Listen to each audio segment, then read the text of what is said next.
Oh, he's back. We're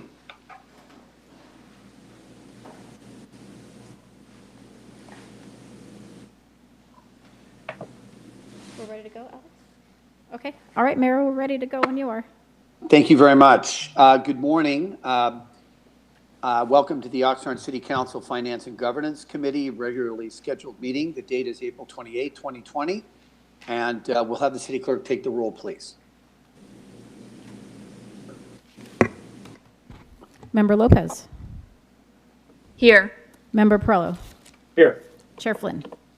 Here. Thank you, Chair. We have an agenda. We have a quorum, and the agenda for this meeting was posted in the City Hall kiosk on Wednesday, April 22nd. Okay, I'd ask everybody to rise for a pledge to the nation, please. Place your right hand over your heart. Ready, begin. I pledge allegiance. Pledge allegiance to the flag of the United States of America and to the republic for which it stands, one nation, under God, indivisible, with liberty and justice for all. Be seated. Okay, we'll go right into public comments on items not on the agenda. And rather than read the whole thing here, we do have one speaker, and that's Roger Poirier.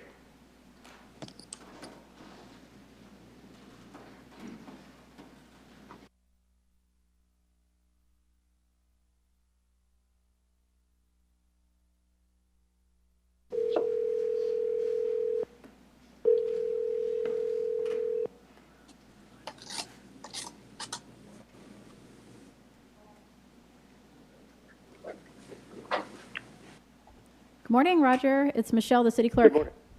Good morning, Michelle. Hi. Okay, so we're here in the Finance and Governance meeting. The mayor has queued you up, and you have 2 minutes to speak. All right. Thank you. Good morning, Mayor. Good morning.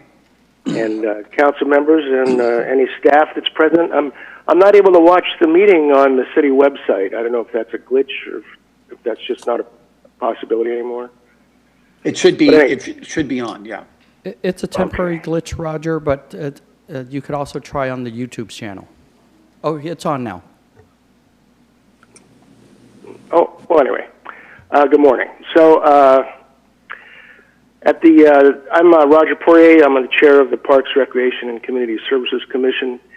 At the February 12th meeting last year, 2019, Councilmember Vasua was speaking on an agenda item dealing with the streamlining of the CAGs, and she asked, how much effectiveness and decision-making do these CAGs actually have?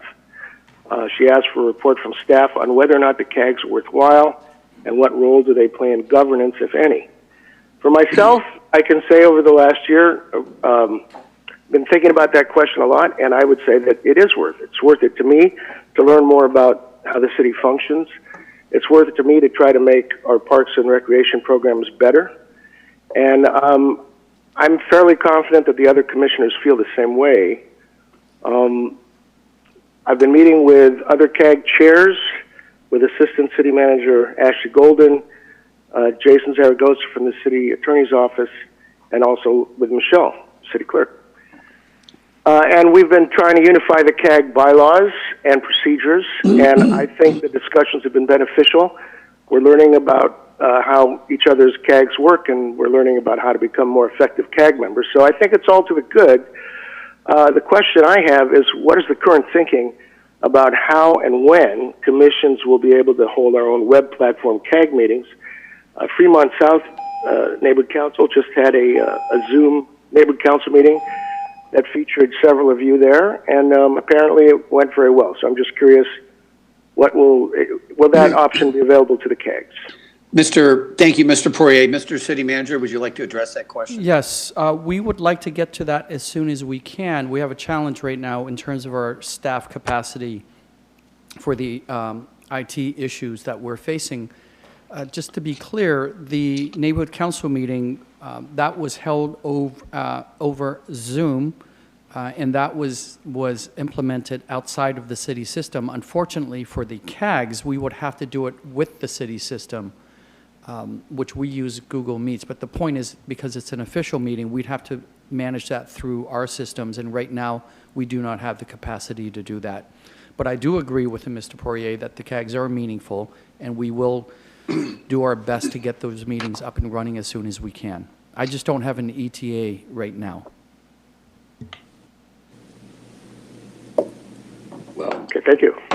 Thank you, Mr. Poirier. And Madam City Clerk, that appears to be the only non-agenda speaker. Is that correct? Correct. Okay, thank you very much. And so we'll move on to item C on the agenda, which is information consent agenda. There is one item, and that's the minutes. What's the pleasure of the committee? Move the recommended action. Second. Okay, Madam City Clerk, we have a motion by Committee Member Perrello and a second by Committee Member Lopez. The vote, please. Member Lopez? Aye. Member Perrello? Yes. Chair Flynn? Aye. The motion carries 3-0. Thank you very much. Now we'll move to page 2 of the agenda under item D under reports. And the very first item this morning, item 1 under the Finance Department, the subject, contract with the audit firm for annual financial audits and single audits for federally funded programs for fiscal year 2019-2020 through 2023-2024. Recommendation is that the Finance and Governance Committee recommend that the City Council award agreement number. It doesn't have the agreement number there. We'll find out what that is later, to Edie and Payne for a 5-year agreement in the amount of $1,075,100 for the annual financial audits and single audits for federally funded programs. Mr. Riper. Thank you, Chair Flynn and members of the committee. The city's independent financial auditor for the last 5 years has been Edie and Payne. Their contract expired this year, so purchasing ran an RFP, a request for proposals, for independent financial audit firms starting in February. And staff made a concerted effort to expand the field of potential bidders. Purchasing sent the RFP individually, explicitly, consciously to a number of firms, and at the California Society of Municipal Finance Officers annual conference in Anaheim, just in the 4 days prior to release of the RFP, both our assistant CFO and our controller approached a number of independent accounting firms and gave them the RFP information and asked them to submit bids. Alas, disappointingly, we only got 2. One from Brown Armstrong in Bakersfield, and the other from the incumbent, Edie and Payne. To evaluate those 2, an evaluation team of 6 individuals was established. The evaluation team included the mayor, myself, the assistant CFO, the controller, our senior manager of internal controls in the finance department, and from the IT department, because last year, recall, there were more than 20 audit findings for IT, most of which have been resolved. We added the information technology manager for enterprise applications. So that was the evaluation team for this RFP. In reviewing the proposals, scoring them, and conducting interviews of the 2 proposers, the evaluation team thought both firms met the minimum qualifications. Both thought that their staff were qualified. The evaluation team thought that both firms' staff was sufficiently qualified to conduct audits. Both firms are quite some distance from Oxnard, but the feeling was that physical distance wouldn't be an obstacle for either firm. The evaluation team gave a significant edge to Edie and Payne because they have audit experience with cities that are facing some accounting and financial distress.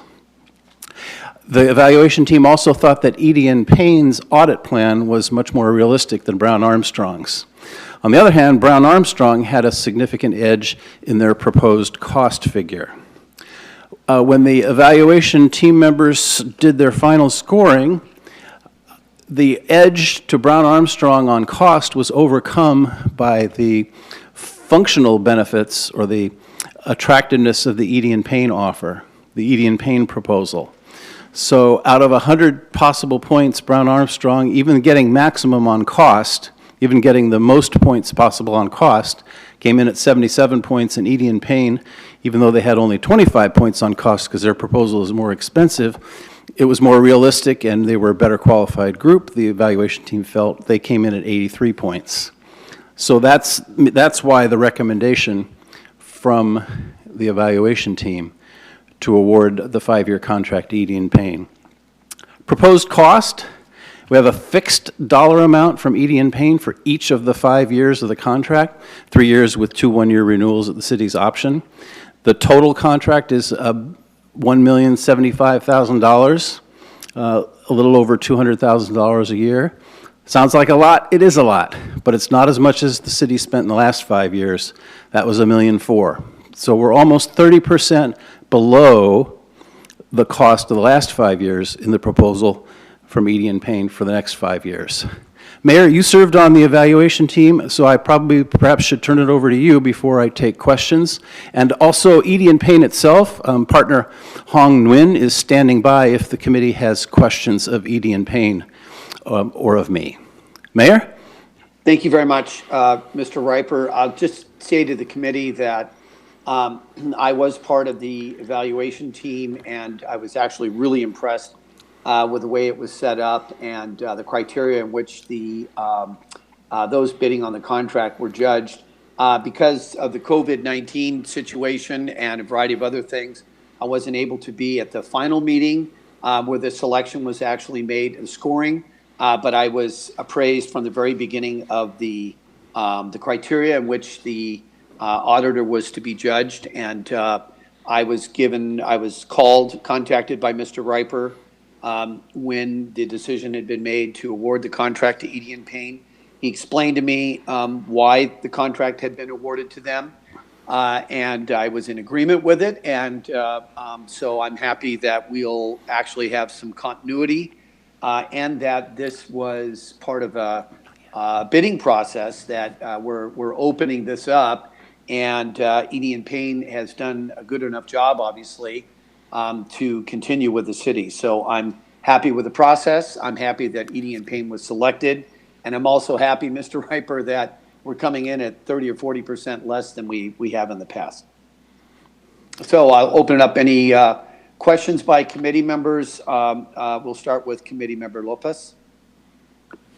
Yes, thank you for that and the feedback and the input, Mayor. I think, based on the work that we've seen with Edie and Payne, it's been a good work. I just have a more general question. How often should or has the city changed auditors in the past, or what is the standard in the industry? Councilmember Lopez, there isn't really a standard in local government. You should go out for an RFP every 5 years, and obviously we're doing that here, and my impression is that the city has done that before, gone out every 5 years or so. Sometimes the incumbent wins, and sometimes it doesn't. 5 years ago, there was a change in audit firms.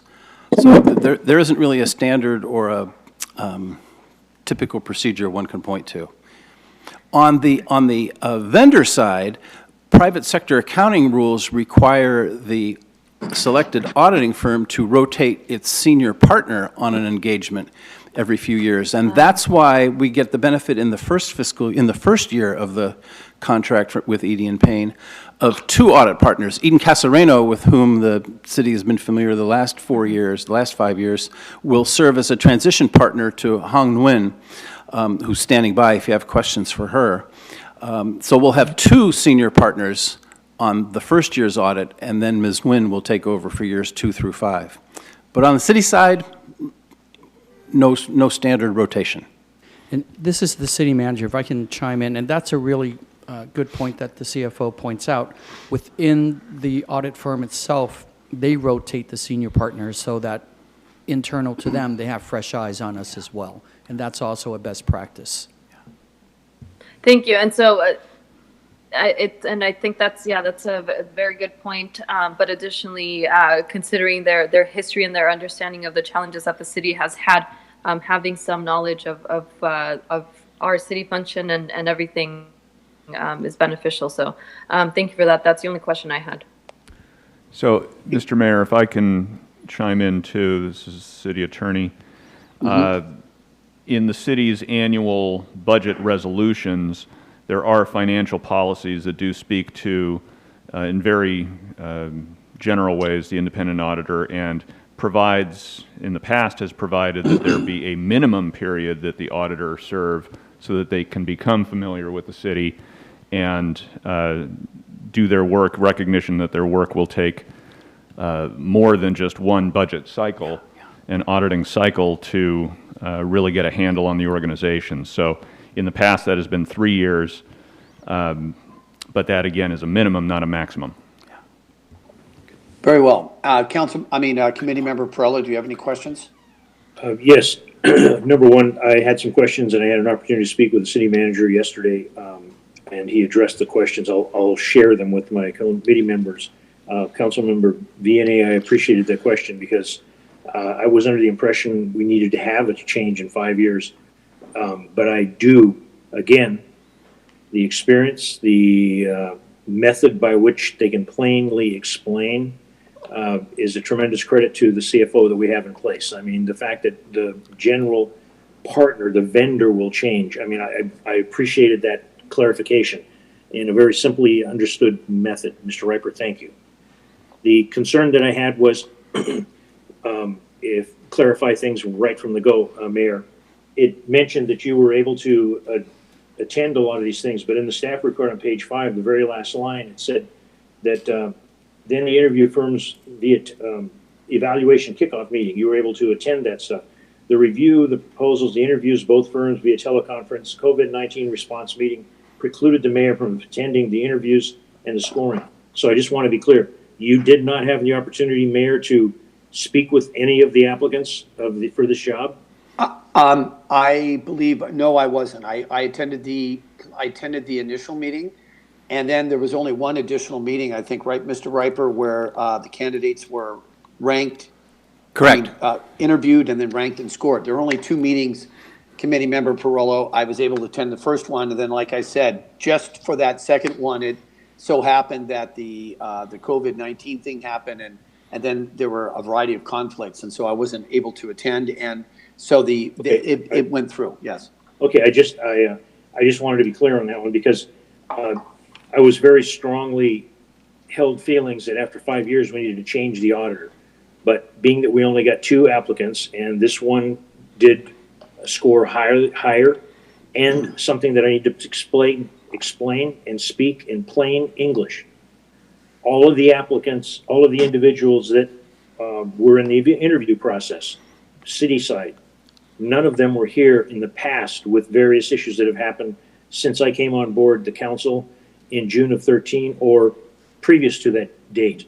So there was no collective memory of things that had happened in the past about trying to get straight answers. So I trust the people that have made the decision that this is the highest and best qualified party to do the work, even though it is the ones that have been doing it for the last 5 years. But I wanted to make the public and my fellow council members aware. I had real concerns because it is sometimes forgotten. We've sued recent auditors, and the current auditor had to go back and review work from previous auditors, and we eventually, under a most recent full-time city manager, had to cut it off because we were going to go into a bottomless pit trying to figure out who said what was this. It was chasing windmills. And to the credit of our auditors and the management in place, when there was a decision made, we don't have the funds to go back and try to reinvent the wheel. We need to move forward. That was it. In the follow-up to during that time frame, when I went to Sacramento and met with the state controller's office and asked questions about this, I was given advice. Every 5 years, you should be, consider reviewing it.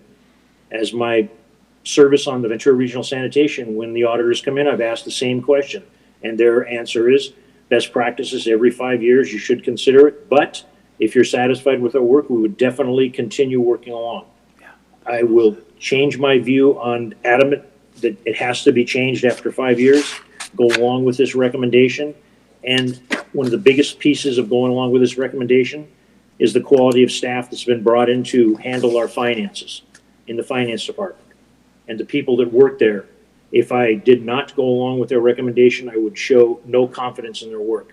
I am very confident in the work product, the diligence, and the blood, sweat, and tears they are putting into this. And I support this, but I needed to ask and to explain my view on these things. Mr. Riper, if I could ask one question, if you could just repeat again the difference between the rotation of 5 years and then the vendor, where there is a difference in the vendor, a partner. Because what happens in your explanation, if there is only one partner in a firm, say it's a one-horse firm, and we were doing it, what would be a recommendation then of best practices? Would it be very similar? If you're satisfied, you stay with them if you're satisfied, or best practices, you move on?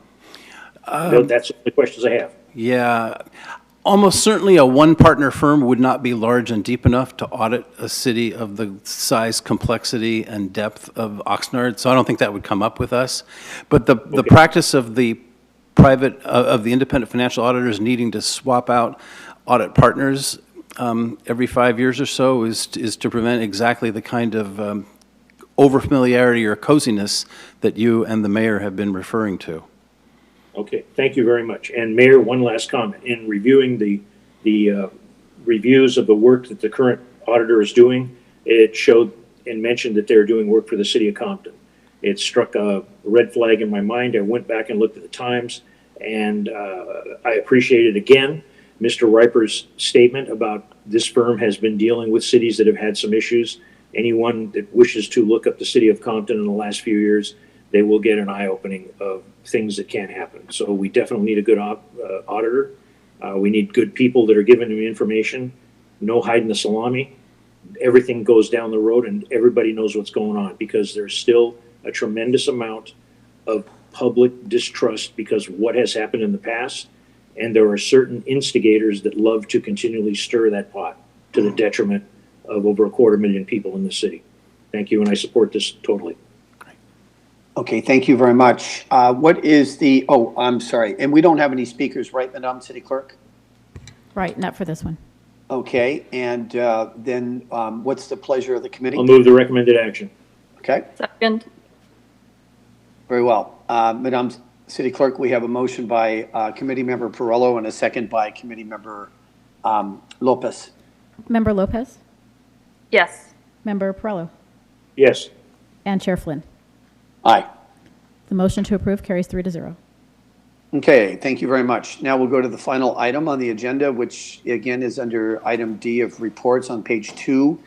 And that is item 2 under the Finance Department. The subject, oral update on COVID-19 economic impacts. The recommendation is that the Finance and Governance Committee receive an oral update on the COVID-19 economic impacts to the city and the city's options for the remainder of this fiscal year, as well as the 2020 to 2021 fiscal year budget. And that will start, it appears, with the city manager and then Mr. Riper and Mr. City Manager. Yes, Mr. Mayor, thank you. Actually, all I need to do is introduce our CFO. Mr. Riper. And Mr. Riper, before you start, I did get a copy of the handout this morning, so I wanted to let my council members know that. I'm sorry, Member Perillo, could you repeat the question? Yes, it was no question. I just wanted to let you know, and the fellow council members, I did receive a copy of the handout this morning before this meeting starts. Okay. All right, well, I'm going to lead off the presentation with the fiscal part, and when we get to the policy implications, I expect that the city manager will chime in. Okay. Just a refresher from Municipal Budgeting 101 about where most of the general fund's revenue comes from. Property taxes, the city of the property tax dollar paid by Oxnard residents and businesses, about 1/6 comes to the city of Oxnard. Property taxes are 40% of general fund revenue. Sales taxes are another 20% of general fund revenue, a little more than 20%. And of the 7.75% sales tax rate paid by Oxnard residents and visitors to Oxnard, 1% goes to the city for the basic sales tax, and another 0.5 cent goes from Measure O, sales tax. A year ago at this time, the city was looking at a $9.2 million structural budget deficit in the general fund, and that got closed in 3 ways following a difficult and protracted FY 1920 budget review process. The council made more than $5 million in program cuts. We drew down reserves by a projected $2.3 million, and we used a one-time transfer from the Measure O fund of $1.4 million to keep the PAC open for 6 months and to keep a fire station fully staffed. That all added up to about $9 million of budget balancing items. So that was a year ago. Our plan for responding to the recession induced by the coronavirus pandemic is first to project fiscal impacts of that recession, then to plan multiple different cost containment measures, giving the City Council a range of choices on what to do, and to acknowledge, and to the extent we can, understand the uncertainty of federal emergency funding sources, whether FEMA-related, or there was a brief glimmer of hope a couple of weeks ago of direct payments to local governments smaller than $500,000 of federal funding, but that quickly evaporated. So let's go to projected economic impact. Alex, do you want to take this one? No. Okay. All right. So there's economic impact in the community from the recession induced by the public health emergency. Hotels are basically shut down, almost 600 people out of work in Oxnard. Arts, entertainment, and recreation, substantial shutdown in that area. Food service, restaurants only doing takeout or delivery, so a substantial reduction. Thousands of people out of work in food service and twice that many in the retail sector. And many other business services, some taxable, some not, are also shut down or operating at minimal capacity, at minimal staffing because of the requirement that everybody stay home. So obviously, all around us every day, a huge economic impact. How does that translate to the city budget? Just this fiscal year, I'm just talking about fiscal year 1920, the year ending June 30th. Just a couple of months ago, I gave you a baseline of a pre-COVID-19, pre-recession forecast of what the general fund revenue picture would look like, and it was more optimistic than a year ago, both because of the budget balancing impacts and because the economy up to then had been performing pretty well. But just in the 2 months since then, our sales tax estimate for the current fiscal year has dropped by about 1/10. So we're expecting less sales tax revenue this fiscal year of $3.1 million. And that doesn't even count the cash flow problem from the governor's statewide decision to defer the collection of sales tax by the state for many sales tax paying businesses. That's a cash flow issue, not a revenue issue, because except for those businesses that go bust and can never pay the state, we'll be getting that revenue eventually. So sales tax down almost 10% in just 4 months, down almost 10% for the full year in just 4 months. If you annualize that, that's a 30% annual rate of reduction. Hotel tax is down 30%, three times as bad as sales tax reduction. We're looking at $1.6 million lost this fiscal year. That's just March, April, May, and June occupancy, compared with the $5.6 million I told you was projected 2 months ago. And then other revenue, including property taxes, we expect a slight decline in a slight loss of property tax revenue because some property tax owners won't be able to pay, and their property will be liened, and it'll be years before we get that revenue. Staff in the police department and civilian departments are not writing as many tickets and citations, so fines and forfeitures revenue is down. Interest rates are down, so interest income earned by the city treasurer by definition has to be down. A bunch of other things adding up to about $3 million. So we're looking at an $8 million reduction in general fund revenue, or about 6% this fiscal year, just in the last couple of months. Longer term impacts. I've already mentioned the $8 million in year one, the current year. I've already mentioned the $8 million in sales tax, TOT, and other revenue sources we expect to lose from the general fund this year. For next year, for the budget year, fiscal 2021, maybe as much as 12 million. The forecast is very hazy at this point. We'll have one for you for the budget, because we have to put a number on what we give you in the budget, but there'll be a range of uncertainty surrounding that budget forecast. But right now, we're looking at as much as $12 million lost off of the general fund base forecast next year. That's 8% of total general fund revenue. Year beyond that, even more hazy, fiscal 21-22. If property values are affected by the pandemic, then there could be a reduction in property tax revenue. I don't expect that at this moment, but that depends in part on how long the public health emergency lasts and what effect it has on property values. We won't know that until early next calendar year. And beyond that, year 4 on the far right of this slide, pension costs. So CalPERS is still heavily dependent upon equity markets, the stock market, both domestic and international. And if returns are really poor this fiscal year, we have till June 30th to help make those up, then we'll feel that impact in the fiscal year 22-23. Well, we'll feel it first in 21-22, and it'll really hit in 22-23 in our CalPERS contribution rates. And that's an even hazier outlook than that for year 3 with property reassessments and the potential effect on property taxes. Okay. Okay. Okay.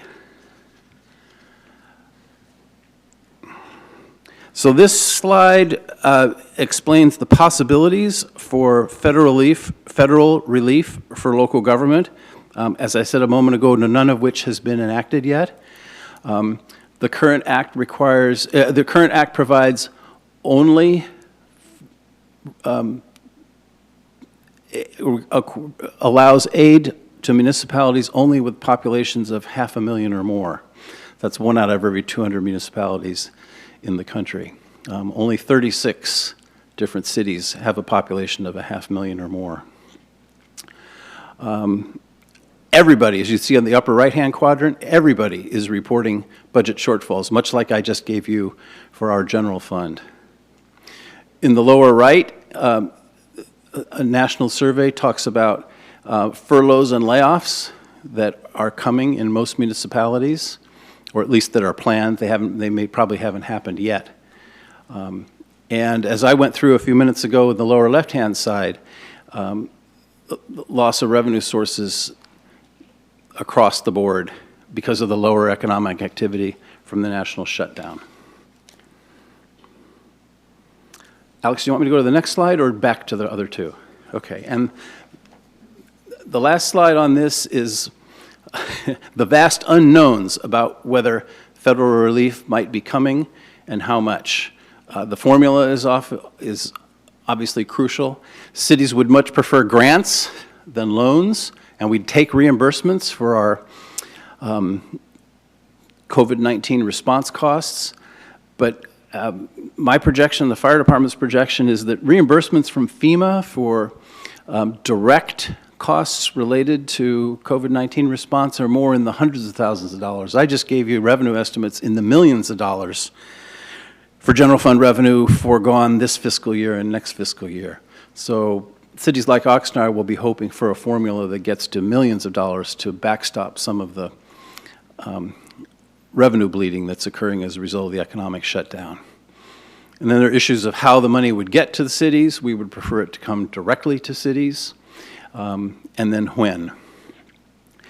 Our forecasts assume none of this except for some FEMA reimbursement for personal protective equipment and other direct costs of COVID-19 related response. But again, that's hundreds of thousands of dollars, not the millions or the mid-teens of millions that I talked about between the 2 fiscal years. And with that, I'll go back to the slides I skipped, and Alex will go over those. Thank you, Mr. Riper. So here are the options that we are working with. And so I'm just going to start at the top. Obviously, we have the general fund reserve. By definition, this is the moment that we would utilize that.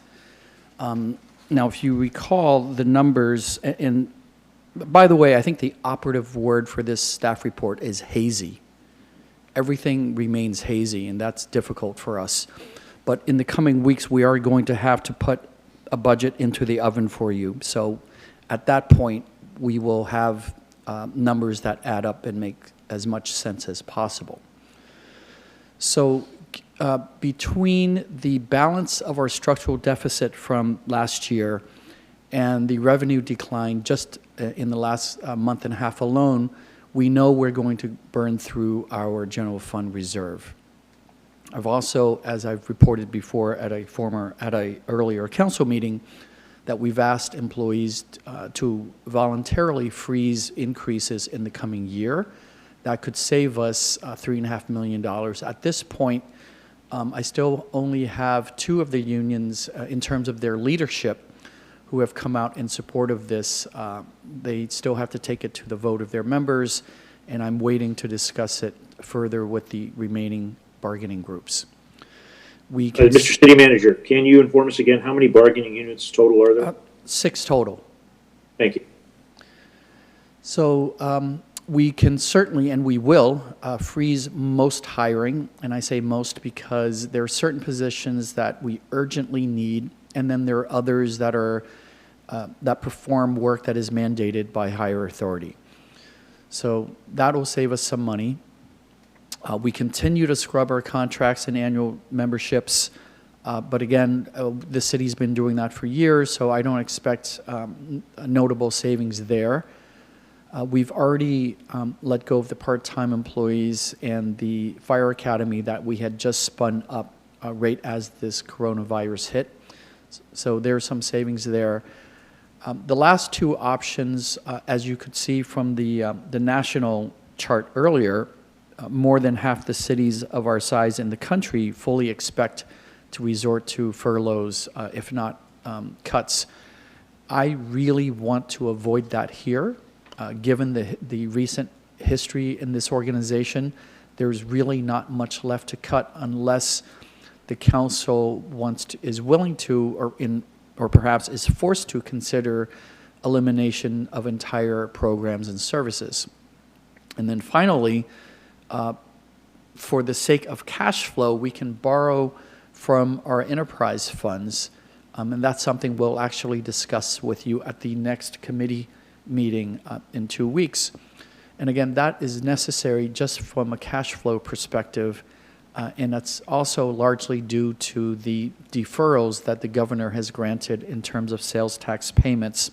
Again, a very good order from the governor for the sake of our business community, but it harms us in terms of cash flow. So we're fortunate to have the enterprise funds where we can take the loans from, because in essence, in the end, we'll be paying ourselves back, but it's still a loan. You still have to pay it back on a schedule, and you still have to pay interest. If we could go to the next slide, please. Very quickly, with regard to... That slide, may I ask a question, please? Yes, go ahead. Can you go back to that slide? Yes. On that very last one, if we borrow, what is your plan to avoid the city getting into the spot that they did last time they borrowed and got into tremendous debt and financial calamity? With all I can say is we would do it properly, by the book, legally, with a schedule, publicly, openly, and with full authority from the council. Thank you. Thank you very much. Now, with regard to what I've asked of the bargaining units, right, which is essentially, will all the employees be willing, and by the way, all means all, not just the majority of the employees who are represented by unions. Will all employees be willing to freeze salary and benefit increases in the upcoming fiscal year? So if they all agree, that's great. Then we save $3.5 million right there. If they can't agree, then I have 2 options to face. One is I can recommend to the council that I can impose that on them and hence get the savings. Or 2, I can recommend to you the equivalent amount of cuts, reductions, layoffs. Neither of those choices are is something that I would look forward to, but it may come to that. So I just want to be clear with this committee and eventually with the city council about what the options are and what we're confronting here. And so that concludes our formal presentation. Again, operative word today is hazy. There are many items that are unknown. It's difficult to, even for the economists, to project what's happening in the next 6 to 12 months. So we have to do the best we can. And as I said before, in the coming weeks, we're going to have to put a budget into the oven for you. And my sense is the 2021 budget, we will have to revisit at the mid-year by the end of December, early January. So with that, we conclude our formal presentation and open it up to questions, comments, and your discussion. Thank you. Thank you very much, Mr. City Manager. So what I'd like to do is, from a time management perspective, just set limits on the committee members so that, because we have a Public Works Committee meeting that begins in 45 minutes, we do have a good amount of time to talk about this, which is good. So what I'd like to do is, because there might be other things that come up, is each member of the committee will be given a maximum of 10 minutes. Normally it's 5 minutes, but maybe we'll start with 10 minutes on questions that they have or expressing concerns. Or also, our goal here on the committee level is to really begin to kind of vet this, even the limited information that we have, and the city manager is saying that this is all hazy because we don't know, for a variety of reasons, what exactly is going to happen. But I think it's important that the committee send a very strong message to the council, that we send hopefully a unified message about what this finance committee and governance committee believes, given this presentation that we've received today, what are the options in the course of action, rather than say, well, let's leave it up to the whole council. I mean, ultimately, the whole council will decide collectively, but it's our job to vet it here at the committee level. So what I'd like to do is I'd like to start, I will start with the speakers, but I want to, I'll start with Committee Member Lopez, and she'll have 10 minutes, and then I'll go to Committee Member Perello. Are there any public speakers? Hold on a second, and I have that right now. And so what I'd like to do is call up those public speakers first, and the very first speaker is Johnny Garcia Vasquez, and so we'll call him, and then he'll be followed by Jim Lavery.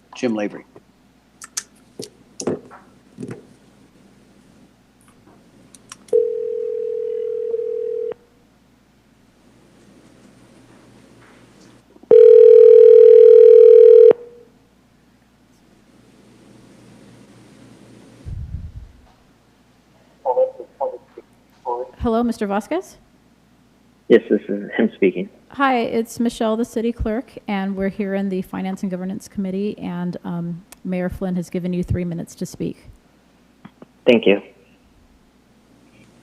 Good morning, Mayor, council members, city staff, and residents. My name is Johnny Garcia Vasquez.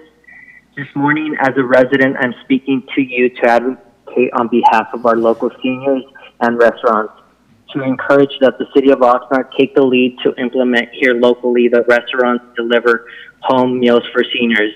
The new program was announced last Friday by Governor Gavin Newsom. The Restaurants Deliver program has 3 purposes. 1, help older and other adults at high risk from COVID-19 to stay home and stay healthy by delivering 3 nutritious meals a day. 2, provides essential economic stimulus to local restaurants and workers struggling to stay afloat during COVID-19 crisis. And 3, the program also supports local governments with production of local sales tax from government reimbursement of meals to local restaurants. Due to the current projected fiscal impact to Oxnard's sales tax revenue and future budget, I ask that the City Council, starting with this committee, and staff take full consideration and work toward taking the lead on the implementation of this program here in our city, and work in partnership with our state and county to make it available to our city's residents and local business owners. This program can help to generate local sales tax, help local restaurants and seniors in need during this pandemic. Thank you for your time and your full consideration and your work during these challenging times. Thank you very much, Mr. Garcia Vasquez. And now, Madam City Clerk, we'll go to the second and last speaker, which is James Lavery, please. And Mr. Mayor, if I may just chime in very quickly Yes. while the city clerk makes the call. We are already working, and thank you again, Mr. Vasquez, for the call. We are working to study that program as presented by the governor, and we're doing everything we can to implement it. Thank you. Okay. Morning, Mr. Lavery. Mr. Lavery? Mr. Lavery? Yes, can you hear me? Hi, yes, I can. It's Mayor Flynn, and you have 3 minutes as the speaker on this item. Okay. Thanks for your time. I understand what a difficult time this is for everybody. But I'm going to talk about what happened, what I just heard from Mr. Riper and Mr. Nguyen. One of the things that I didn't understand is the $8 million of revenue loss in this year and the $12 million next year. Can they give a sense of how much of that they think is just one time, temporary, and how much is permanent? Because I didn't get a sense, because there's a sense, if things change, if people permanently change their habits, then maybe there will be a reduction permanently in sales tax. Maybe there will, maybe there won't, or hotel tax.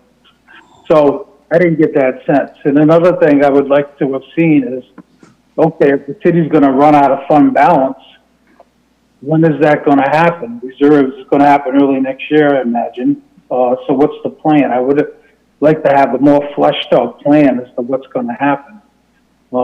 That's another thing I'm concerned about. I was wondering if how much the state is going to intervene. I know in the past, in the early 90s, the state re-amortized purse payments, so cities didn't have to pay as much for a couple of years. You know, they extended the payment schedule. So I was wondering if any help from the state on the expenditure side, for example, is on the horizon, maybe to defer purse payments. I was also wanted to know more about, is the city eligible for any FEMA reimbursements? And what impact would that be? What's the magnitude of those? I didn't hear enough about that. And one of the things is too about the raises, the freeze of raises. Now, is this a deferment of raises, or is this a permanent taking away of raises that haven't been paid out yet? Because if it's just a deferral, it's just a short-term solution, so it has really no effect in the long run on the city's finances. So if you're asking for $3.5 million in cuts, I mean, temporary, I don't know if it's temporary or permanent. That's what I'm saying. And if it is just temporary, is that good enough? You know, I don't know. Anyway, I think this is the time too to talk about things that cities, Oxnard can do with other entities to share costs, to share services. I know the SWAT team is a sore subject, but I mean, if you can share the cost of those services with another entity, that would be good. I think all things need to be looked at, and cost sharing would be on a regional basis is something you can look at. Thank you. Thank you very much. Thank you very much, Mr. Lavery. And Mr. Riper, he asked a variety of questions, and if we could try to give... Yes, we can respond to each of those. okay. So I've gotten them written down here. So first of all, on the sales tax. The sales tax, in terms of what's already happened in the last 6 weeks, that's permanent. That's money that didn't come in, ain't coming in. The projection for next year, if they pan out, would be permanent for next year. Nobody knows right now what the length and the depth of this recession is going to be. So we don't know if it's in terms of cultural change, the business models changing, people's behaviors changing. So we don't know how that will play out with regard to, will some of the decreases in sales tax remain post-pandemic. We simply don't know yet. So that's one. I'm going to skip the reserve question because I'm going to have Mr. Riper go to that. In terms of the state, look, in my experience, I'm not expecting anything from the state or the feds. I believe we're on our own, and we've got to plan accordingly. Would I like to see relief coming from the state and the feds? Absolutely. I think all cities are hoping for that, but we also know better. So we cannot plan based on hope. FEMA, yes, we are eligible for FEMA, but that's for reimbursements of expenses that we have related to COVID-19. There are no FEMA reimbursements for loss of revenue. That simply doesn't exist. Is the freeze to what we're asking for the employees permanent? Yeah. No, it's not permanent yet, right? Because we're asking them to do it for the coming year, again, because so much is unknown. So if I'm on the employee side and representing the employees, after they've negotiated for these contracts, I wouldn't give it away permanently at this stage because we don't know when the economy is going to recover. What I've asked of them is to voluntarily give this up, given what we do know so far, which has been staggering, but none of us can determine right now how long this will last and when the economy will recover. With regard to cost sharing, we've had these debates, especially about programs like SWAT, and we simply don't believe that it's beneficial. Now, we're happy to go around that block again and continue those debates. And now I'm going to ask Mr. Riper to address the point about the reserves and how long they'll last and so on. If the projections that I gave you in the formal part of the presentation hold, if they come true, and if no policy changes are made, then general fund reserves would be gone by June 30th, 2021, towards the end of the next fiscal year. Mr. Lavery also asked about CalPERS. There have been no discussions at the state level that we're aware of for any CalPERS pension contribution relief. Thank you very much, Mr. City Manager and Mr. Riper. Thank you very much for the presentation. And now at 10:27, the 10-minute max is going to work out just perfectly so that we do not exceed our time limit for the next committee meeting, Public Works. So what I'd like to do is start with Councilmember Lopez. And Councilmember Lopez, you have 10 minutes max. Great, thank you. And I'll try to keep it brief just to get some clarification. And thank you so much for this presentation. That is very valuable, and I do hope that that more people look back on it once it is posted, if they're not able to watch right now. A question about the fund reserve. How much is in the fund reserve right now? Before the recession, we were projecting about $16 million in the general fund reserve at the end of June of this year. But 8 of that is disappearing this year and another 8 next year if nothing's done. Okay. And so the projections that we have as of today are based on and this is a little challenging to formulate on the possible expectation that we will quote unquote reopen everything in mid-May. Is that about accurate? Or I want to assume that the longer that we stay in the current situation, the larger these numbers, the impact will grow. And if we have a second wave of the coronavirus in the fall and we have to go back into a stay-at-home order, we can easily see these numbers rise again? Councilmember Lopez, the forecast is not nearly precise enough to assume a particular reopening date of the national, state, and regional economy. These are rough estimates based on based on some bounce back next fiscal year. But there is no way I could put a week or even a month on reopening and a second wave. I do agree with your second statement. If there's a whole second wave and the national, state, and regional economies shut down again, then the picture will be worse than what I've outlined here. But there's just no way to put a dollar figure on that. If I could put a dollar figure on any of that, I sure as heck wouldn't be working here. I'd be making a fortune on Wall Street. No, please stay with us. Okay, so considering the options that have been presented of where we can see some of how we can recover some of these funds or where we can dip into, this is just for the current fiscal year, or is this is this for the 2021 fiscal year? I just want that clarification. It's for both, Councilmember Lopez. For both. Okay.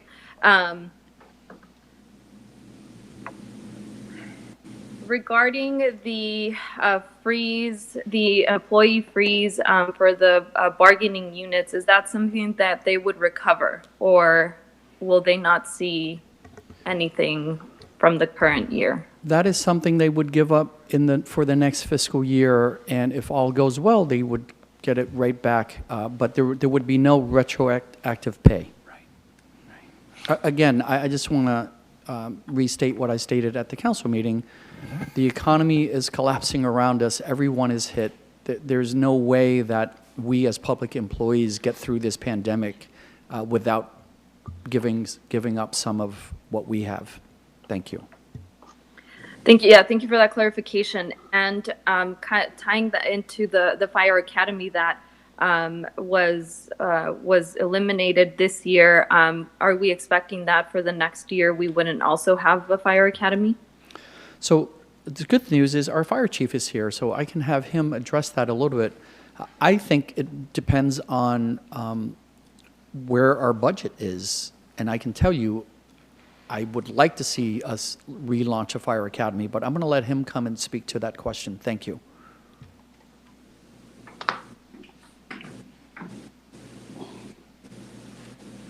Good morning. So I can't step on finance's toes. It's all dependent on what we have within the general fund and Measure O. And at this point in time, it's going to other essential services. So that's all I can speak to that. Okay, thank you. I mean, I think there's just, there's generally just a lot of questions about this, of where we're going to be at, and with so much uncertainty. And as Mr. Riper mentioned, without being able to point out, an exact number, it is more challenging. But I just want to say that what I believe that we have to be as conservative as possible in the actions that we take this year, especially when we don't know what will come in the next year, in the coming months, or even before the end of the year, and how that will spill over into the next fiscal year and the years after that. So I think we do need to get more information and really fine tune the details on this. And as many updates before the budget comes to the council. Thank you. Thank you very much, and I appreciate you your brevity. And we'll now go to Committee Member Perrello. Thank you. Number one, thank you to the two public speakers. Appreciate you taking the time and effort to put your thoughts together and bring them to this council, this committee. I want to echo Councilmember Lopez's comments. Mr. Riper, please stay with us. Please stay with us. The information that has come from our financial leaders in the city, and I do not mean the private sector, I mean the financial leaders working for the municipal part of the city, trying to help close to 250,000 people in the city survive this, has been very enlightening. There's a saying, everybody wants good news, but it's better to get the bad news first. We're getting the bad news, and it's not sugar-coated. There are people that want more explicit information, more details on the bad news. As I sit here today, I totally sympathize with nobody having the good news, nobody having the exact details. And the reason is I look at the news And I'm going, well, let's see, how many more people are sick and how many more died? Is it the curve flattened? Is the curve not flattened? We're going to have a second wave. We're not going to have a second wave. We have leadership at national level that doesn't like to believe in science. And I'm making a political statement right there. We have a jackass calling the shots at the city, at the federal government, and he doesn't believe in science. Now, in my district, District 1, I'm having a lot of people demanding that we open the businesses up. And I'm trying to go and weigh on the side of caution. I took an oath to serve here. And part of that oath and part of my understanding of everything before I even got involved with neighborhood councils or city council was health, safety, and welfare is the highest thing that we can go for. As an elected official, that's my highest calling. I do not believe in rolling the dice and let's open everything back up and see if many more people get sick. I don't believe in that, especially when we don't even have testing to know who's a potential carrier and not sick and how many more people can they infect. It blew up very strong feelings this week on the beach. We've had elected officials say everything was okay. I a little bit on the other side. But we're doing the best that we can. Specifically on this matter of the employees asking for the freezes, the employees being asked for the freeze. Ladies and gentlemen, the members of the public, whoever wants to watch us now or later on tape, if you have not seen that there is a change in the amount of traffic on the roadways, if there is a change in the amount of cars parked in front yards, if there's more people at home, if some people you see walking have masks, if there's a concern and the news is all about this, I don't know where you've been, what cave you've been hiding in. This is a big deal. We do not know what is going to happen. I appreciate Ms. Vianney using the term conservative. You err on the side of caution when you're dealing with people's lives, health, safety, and welfare. The example of the furloughs that's mentioned, furloughs, there are roving furloughs. There are all kinds of examples of furloughs. People that have a job now must be concerned they may not have a job in the future. We're trying to do the best that we can for the citizens that live in Oxnard and the people that work for the city of Oxnard. Both groups, one no more important than the other. But the health, safety, and welfare of this means the most important are providing clean drinking water, sewer system that works, trash that's picked up, and public safety, fire, and police. Our top executives in the city, through the city manager, have offered pay cuts. City manager, I believe the number was $25,000 he's giving up. I offered my 25% to give him my pay here.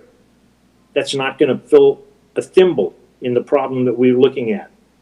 With respect to, will this be made up in the future? Who knows what's going to happen in the future? People may become accustomed to making their dinner now instead of going out. We don't know what's going to happen. Can you imagine being the city manager or the chief financial officer's shoes right now? They need to put together a budget for us not knowing what's going down the road. It'd be like walking into a dark building and know which way do you turn to avoid the straight drop off because the elevator door is open and the lights aren't on. What do? You do the best that you can with the experience, the education, and the skills that you have to provide the best you can for the residents. And all elected officials, whether they're seated, incumbents, or running for office, the highest priority you have is health, safety, and welfare for the people that you've been elected to serve, and they're paying your bill. They're paying you. You're taking their money. The concerns with respect to the employees and the 2 groups out of 6 that are willing to go along with this 3.5, I got to tell you, ladies and gentlemen, who you are, whatever union you are, whatever this is, if you don't see that the boat is sinking and you're not going to help bail out the boat, if I was driving the boat, you would be in the water. You'd lessen the load in the boat and keep us a little bit higher afloat. You got to help carry your load. You got to help pay. The state and the issue about the pensions and how are we going to pay for that and how this is going to dramatically impact us because the sales tax and everything coming into our city is going down the tank. This is not a good news message, ladies and gentlemen. I don't know how that's going to be dealt with. I see people here that are very, very concerned, very serious in their jobs, to the point of being almost too serious because you can see it's taking a toll on them. You see a physical change in some of these people. I don't want to lose any of these people. There's a hell of a team here on this council and on this management. The question that I have that somebody can answer to me, please. The very last one on slide 8. If we can put slide 8 up, please. Slide 8 has borrow up to 10 million from each of the utility enterprise funds to cover general tax deferrals, cover sales tax deferrals. Each of the utility enterprise funds, we have 3 enterprise funds: solid waste, solid waste, water, and wastewater. If we take 10 from each one, that's $30 million. We have some people that are very instrumental in trying to instigate the general public into think, oh, we're loaded with money, we can do this, we can do that. If worst case scenario came that we took 10 from each of those enterprise funds, how would we pay $30 million back?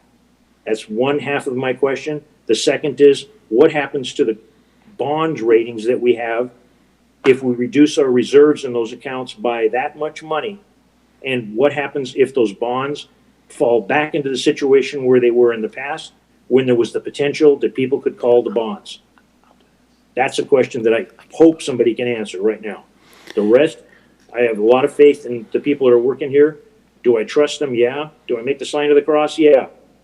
And I'm not a big religious guy. But I'm telling you, ladies and gentlemen, this is serious.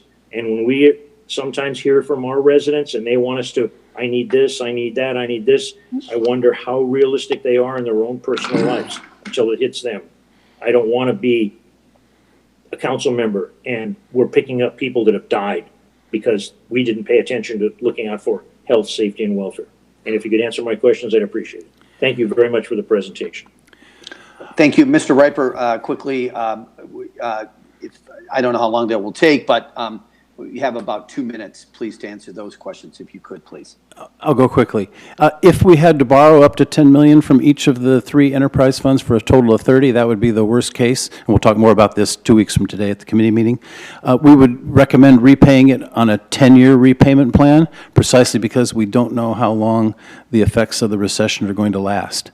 The effect on the enterprise funds bond rating shouldn't be that much, because the enterprise funds will still have the loan receivable as an asset on their books. They just won't have as much cash. And they'll be being paid a market rate of interest by the general fund over the 10 years of the loan repayment. So I wouldn't see an impact on the bond ratings for our enterprise fund debt, for our water and our wastewater debt, as a result of this interfund borrowing. But again, more in 2 weeks. Thank you very much, Mr. Riper. Thank you, Mayor. Thank you very much. So what I'd like to start off by saying is what I'm hearing from both committee members tonight, staff and the city clerk in the report that's sent to the city council. Committee member Lopez mentioned a conservative approach. Councilman Perrello not only supported a conservative approach, he said that you err on the side of caution, and he talked about various of the 6 bargaining units in the city that each and every one of them has to carry their load. I'm just quoting what the fellow committee members had to say, and then I'll add to this, and perhaps we can bring it all together.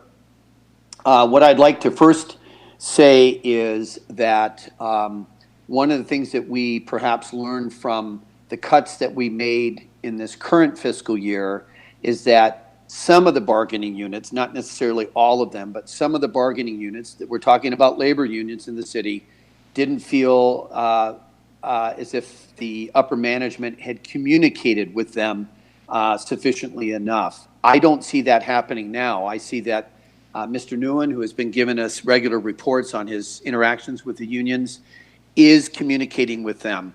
However, I want to stress really quickly, and I think this is the most important thing. I think communication is so important, and I think that communication goes beyond just whether each and every one of these bargaining units will take a freeze on the increases that they were recently given. I think the communication needs to go beyond that, and I'm going to give examples of what I think needs to be discussed in that communication. One of the things that members of the council talked about last time, which was not implemented, rather we borrowed and we borrowed from the reserves. We took Measure O money to only make 57% of the cuts that were required. So with what was requested of us, we were able to stomach a little bit over half of what was requested from us. And I'll say to Councilmember Lopez and or Committee Member Lopez and Committee Member Perrello, that was not really taking a conservative approach, quite frankly. When you're asked to make cuts, if we had made 80% of the cuts or 90%, that's a conservative approach. We did not take a conservative approach, and I think we need to call it like it is. So, Mr. City Manager, I think, and to the committee members, I think communication with the bargaining units is so important, and that other things need to be discussed, perhaps as contingencies. And again, it's all timing. It doesn't necessarily need to be discussed now. I think the city manager's on track with getting concessions from each one of the bargaining units about the salary increases. I think from a timing perspective, that is where we are. But I think for those members of those bargaining units, and I would imagine each and every one of them right now, they're all listening to this.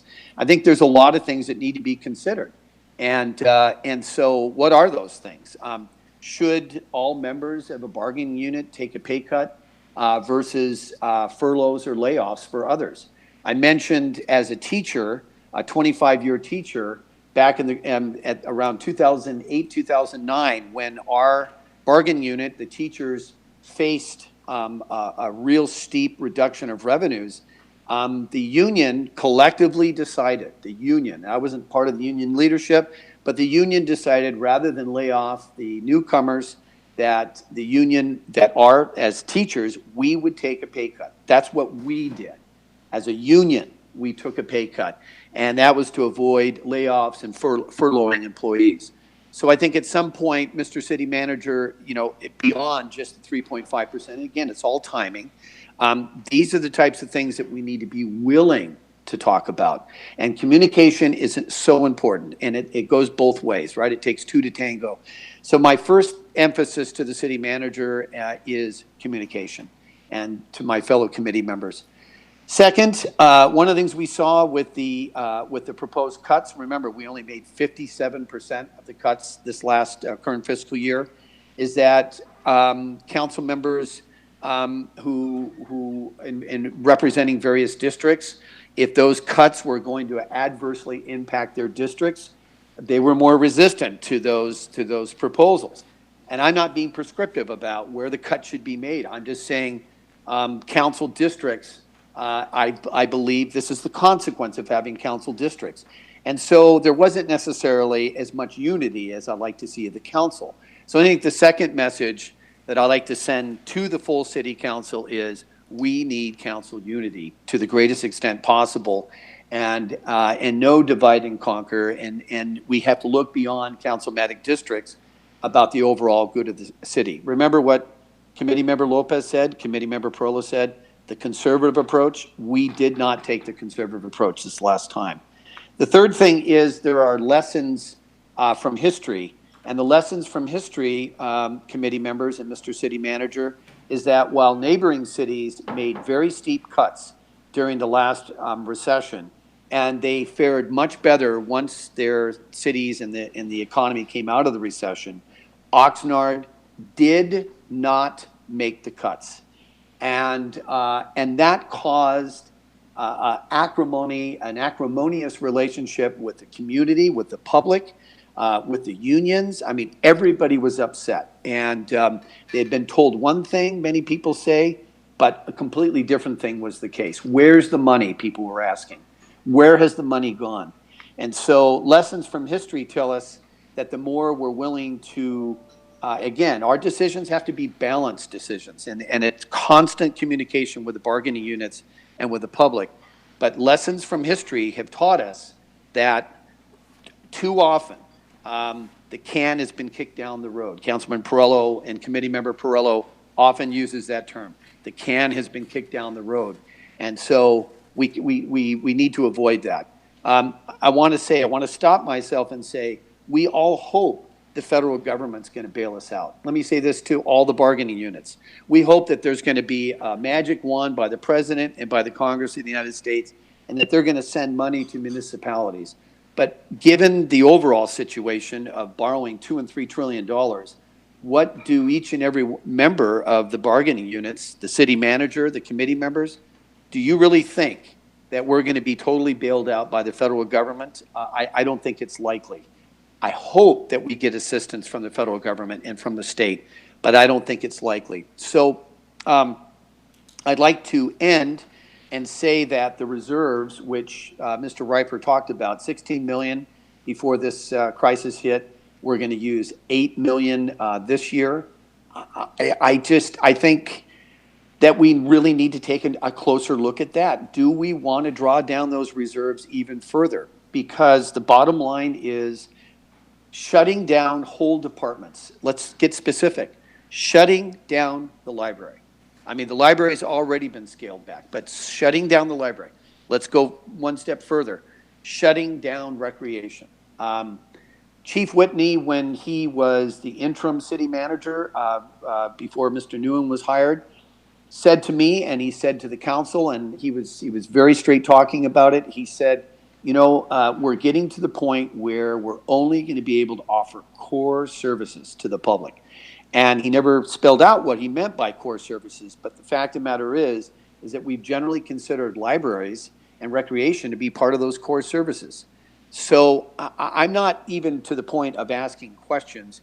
It's trying to deliver a very clear message to the city manager, to the finance director, and to the full city council that if Committee Member Lopez said we need to take a conservative approach, if Councilman Perrello not only confirmed that, but said we need to err on the side of judgment, I agree and I concur with both committee members that we need to, not knowing what's going to happen and not knowing if we're going to get a bailout from the federal government, we need to take a more aggressive approach than we've been willing to take in the past. And if we're not willing to do that now, I can't say what's going to happen in the future. And so I'm hopeful, I'm very hopeful, that we're going to have unity. We're going to have unity with the unions. We're going to have unity with members of the public. And we're going to have unity on the council that, as one presentation I saw yesterday on the news, that we're all going to be wearing the same jersey. So those are my comments. And I'd like the city manager to just comment on what's been said here at the committee level. All I can say is thank you. Okay, I appreciate that. Thank you very much. And any further comments from any of the committee members about this matter? We have 8 minutes, and we also have one last item, which is future items on the agenda. Committee Member Lopez, any final comments? Yes, thank you, Mayor, and I do concur with you on the unity and having that communication that I think is very important, so that the public, our residents, our city staff, everyone understands that these fiscal impacts are not unique to the city of Oxnard. It is a national issue. It is a statewide issue, and we do need to do what we can to protect our city and protect our residents. So I do agree with that. I just wanted to ask. In our next committee meeting, we'll be getting more information on the enterprise funds, and just wondering if that will also include any updates on the information that was presented here today. If we have new numbers, absolutely. Thank you. Okay, thank you. Thank you, Committee Member Lopez. And I would say to the committee members right now that if we need to schedule a special Finance and Governance Committee for any reason related to this, I know that, I am, for one, as the chair, not only more than willing to do that, but, it doesn't matter how much it takes, we have to be ready for that. So, Committee Member Perrello. I agree with you totally, Mayor. If we need to have a meeting, we need to have a special meeting. I thank Councilmember, I thank the committee that we're here. Councilman Vianney's comments. It is just as if we were to put one neighborhood against another or one district against another. This is not one state against another or one nation. This is a global issue. We are looking at a very small part of it, our backyard. I can't tell you how much happier, may not be the best choice of words I am, but how much happier I am to have the presentations that we have now and the skill and the ability to get this material across to the people that are going to have to ultimately make a decision. I want to thank the staff, all of them, thank all the staff for this. And again, I am a union person. I believe in unions, but unions is solidarity. And that means everybody sticks together in a crisis, one for all and all for one. And the city cannot make it standing alone. It won't happen that way. And as the mayor pointed out, there were things that were done in other communities when the economic problems came home to roost, and they made decisions that the city of Oxnard did not. Those decisions that Oxnard avoided because of political potential consequences came home to roost, and they killed us nearly to the verge of a bankruptcy, leading to all kinds of calamities in the city, which we have worked our way out of, and we're getting ourselves out through the good works of the current council, the management in place, and the residents that have hung tough with us. And I am very grateful for these meetings. I think this committee system is, it's working out. I have the opportunity to speak about this. And again, thank you. Everybody hang tight. And remember, you may not just be looking out for your family by wearing a mask or staying indoors or doing what you got to do. You're looking out for somebody else, and you hope to God that somebody else is looking out for you. Best of luck.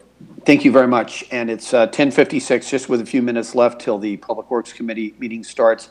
And Madam City Clerk, I just want to make sure that not all the comments are memorialized, obviously, but the sense of those comments. And as chair, I'm willing to work with you and the city manager to make sure that those comments are made very clear to the full council, and beyond just saying watch the meeting. I think it's important that they watch the meeting, but I think it should be memorialized in writing what the sense and the essence was that came out of this committee meeting today. And I'll ask members of the committee for item E if they have any items for the future agenda or future agendas. Committee Member Lopez. None on my end, thank you. Thank you very much. Committee Member Perillo. The only thing that I can think, and I don't know if it would tie in here, but the city attorney, we have ongoing litigation, and this ongoing litigation, if we could be brought up to speed, possibly at a closed session at a city council meeting or up to speed here, how it could impact us in a positive or negative way. That's all I got, Mayor. Thank you very much. I appreciate it. And thank you very much to the city manager for his leadership. Thank you, Mr. Riper, for your leadership in these very difficult times. And I want to thank my distinguished colleagues on the committee also for your leadership and your frankness during this committee meeting. It's been very important, and I'm very hopeful. So this meeting is adjourned. Thank you. Thank you.